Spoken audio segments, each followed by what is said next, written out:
How do you assign a shortcut in Premiere Pro? Based on what you do, the shortcuts that you already have in Premiere Pro by default may not work for you. So I'm going to show you how you assign your own.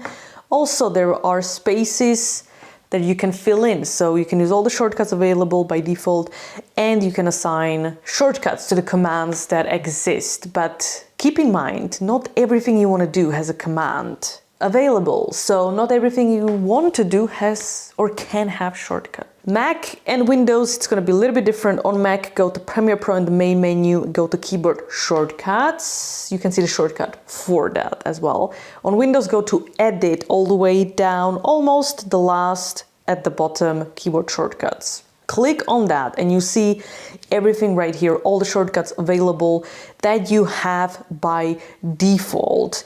And if you press, for example, if I press Shift, these are the shortcut, the combination of Shift and a shortcut that I can use in combination.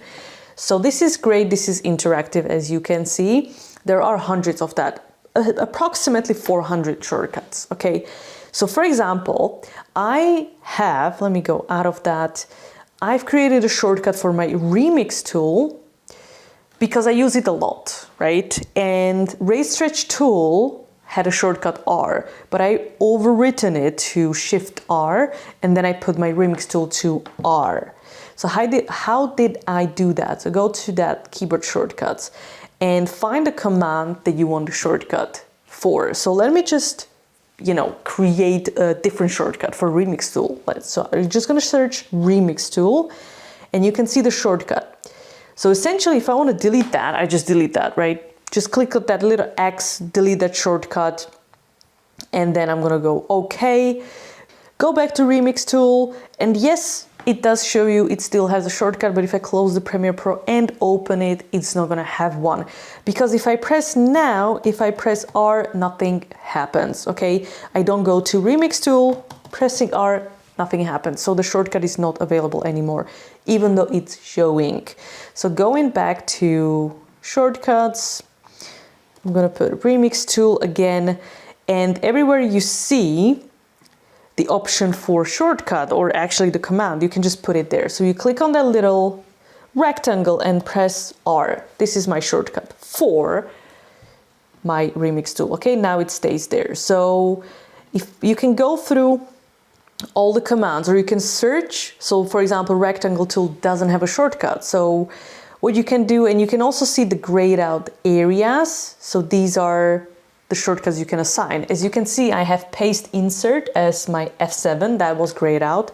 This is what I've actually created because I use it a lot. Set frame to size, F4, and so on. So basically you can find the grayed out areas, including Shift and, for example, H doesn't have a shortcut, right? So Shift and H could be my rectangle tool if I use it a lot.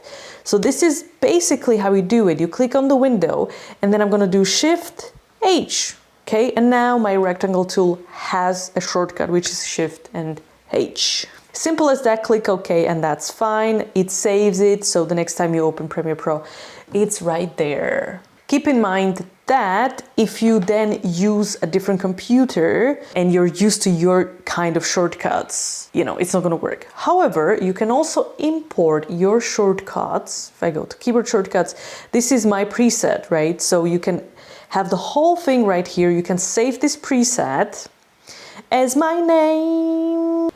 So the default location after you create a preset is on Mac, Documents, Adobe Premiere Pro version, number, profile, your profile, Mac. You can just search keyboard shortcuts.